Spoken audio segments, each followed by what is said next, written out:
मकान गिरा था उसके आसपास जितने भी घर थे चारों तरफ सबों पे नोटिस लगा दिए हैं। और भाई यहाँ पे 1 फ्लोर तक समझ में आ रहा था, 2 फ्लोर तक समझ में आ रहा था, ये तो पूरी बिल्डिंग बेकार कर दी। भाई जिसका ये मकान है उस पर क्या बीती होगी, ये गलत हो रहा है। 1-2 फ्लोर का समझ में आ रहा था क्या 3 फ्लोर तक 4 फ्लोर तक रहेंगे, 5वीं और 6ठी मंजिल हटेगी, पर यहाँ तो पूरा ही मामला खराब हो गया। आसपास के जो घर थे इसके वो भी, उसमें भी तुड़ाई का काम जारी है, पर वो प्राइवेट कर रहे हैं, ये एमसीडी डिपार्टमेंट से लगे पड़े हैं यहाँ पे सब लोग। पर ऐसा क्यों हुआ है ये नहीं पता।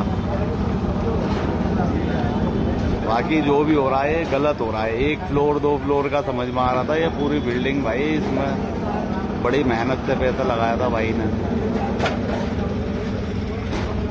जो भी है गलत तो गलत।